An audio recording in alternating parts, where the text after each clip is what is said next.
My question is, why is it important for a woman to marry a third party if she wants to go back to her first husband after her first husband has given her talaq? भाई साहब का सवाल था कि जरूरी क्यों है कि अगर एक औरत अपने शोहर के साथ तलाक हो जाता है तो उसे दूसरे से थर्ड पार्टी से शादी करना जरूरी क्यों है पहले शोहर से वापस करने के लिए? ये सवाल है। सवाल अभी दोहरा है, जवाब दे रहा हूं मैं।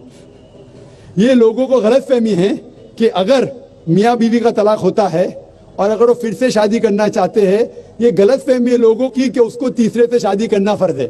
कुरान में साफ तौर पे लिखा हुआ है सूरह बकरा में सूरा नंबर 2 आयत नंबर 228 से लेके 242 तक तलाक का पूरा डिटेल दिया गया है, किस तरीके से तलाक दिया जाता है। पहले मैंने कहा था कि आपस में समझौता होना चाहिए, नहीं होता है तो गेट एन आर्बिट्रर, एक बड़े को बुलाओ, शोहर की तरफ से बीवी की तरफ से समझौता करो। नहीं होता है तो तलाक बोलने के बाद इद्दत के 3 माह है। कुरान में लिखा सूरह बकरा सूरा नंबर 2 आयत नंबर 228 के 3 माह, 3 महीने, 3 menstrual cycle is the period of waiting इद्दत। 3 महीने के बाद द डिवोर्स इज कंप्लीटेड। लेकिन 3 महीने के दरमियान अगर मियां बीवी वापस में रुजू होना चाहते तो हो सकते, तलाक नहीं होता है। लेकिन अगर 3 महीने तक रुजू नहीं होते और अलग हो जाते और 1 साल बाद उन्हें ख्याल आता है अरे हमने गलत किया, हम फिर से शादी करना चाहते, तो कुरान की आयत है सूरह बकरा सूरा नंबर 2 आयत number 232, do not prevent the women from marrying the former husband. आप औरतों को अपने पुराने शोहर से शादी करने से मत रोकिए। तो वो औरत फिर से अपने पहले शोहर से शादी कर सकती है, लेकिन नया निकाह नया मेहर, न्यू मैरिज न्यू मेहर। No no no, what you are saying is a misconception. I come to it. लोग समझते हलाला की जरूरत है, हलाला जैसी कोई चीज कुरान में है नहीं, उसके ऊपर आऊंगा। लेकिन फिर से शादी करने के बाद फिर से इन लोग जिंदगी बसर करते, 3-4 साल बाद फिर से कुछ नाइत्तेफाकी होती है, फिर से तलाक। वही तरीके से समझौता करो, बड़े को लेके आओ, तलाक बोलो, 3 माह रुको, फिर जाओ। फिर से 2 साल बाद याद आता है नहीं वापिस से रहेंगे, फिर से शादी कर सकते, फिर निकाह, फिर मेहर, फिर से झगड़ा होता है। फिर तीसरी बार अगर तलाक होता है तो अल्लाह ताला फरमाते सूरह बकरा सूरा नंबर 2 आयत नंबर 230 में कहते हैं कि तीसरी बार अगर तलाक देंगे तो फाइनल। इसके बाद आप फिर से मियाँ बीवी ने, जब तक आप थर्ड को नहीं मैरी करें। इसमें क्यों? ये शादी ब्याह गुड्डा गुड्डी का खेल थोड़ी है।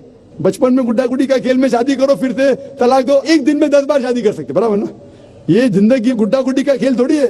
3 महीने लगता है तलाक के लिए, इतना टाइम लगता है। प्राइवेट मीटिंग, फिर बड़े लोग से मीटिंग, फिर 3 माह, फिर जुड़ो प्यार से, एक दूसरे पे कीचड़ मत उछालो, फिर शादी करो। मैंने मेरी जिंदगी में किसको भी नहीं देखा जो सही तरीके से तीसरी बार तलाक हुआ, मैं देखा नहीं अभी तक के। 1 बार हुआ देखा होगा, 2 बार, तीसरी बार तो देखा ही नहीं मैं।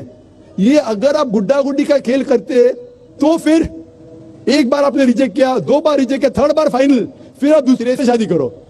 आप प्लान नहीं कर सकते, आप दूसरे से शादी करो और रो। और फिर पता लगा आपको मैं पहले शोहर से नाराज थी, सिर्फ दिन में 6 घंटा देते थे, ये नया शोहर तो 2 घंटा देता है, तो पहला वाला अच्छा। तो दाल आटे का भाव मालूम पड़ेगा। मेरी माँ मुझसे कहती थी मार्केट जाएंगे तो दाल आटे का भाव, दाल और आटे का भाव, आप समझे ना? तो हो सकता है क्या, मालूम पड़ा मैं मेरे शोहर से झगड़ा करती थी, वो बीवी कहेंगी, मालूम पड़ा क्या नया शोहर तो पुराने वाले से बदतर है, आप समझ रहे ना? और फिर अगर नए वाले से डिवोर्स हुआ, सेम तरीका, आपस में समझौता, प्लानिंग नहीं। अगर प्लानिंग करेंगे कि एक रात तुम्हारे साथ सोऊंगा और फिर तलाक देना, ये हराम है, आप समझ रहे ना? ये कुछ लोग करते हैं, मैं जानता हूं मुस्लिम माशरे में, वो हराम करते। प्लानिंग करना, तुम्हारा शोहर बनूंगा, एक रात बाद तलाक दूंगा, फिर तुम शोहर शादी करना, ये हराम है। कुछ लोग करते हैं, गलत करते, कुरान में ऐसा नहीं लिखते।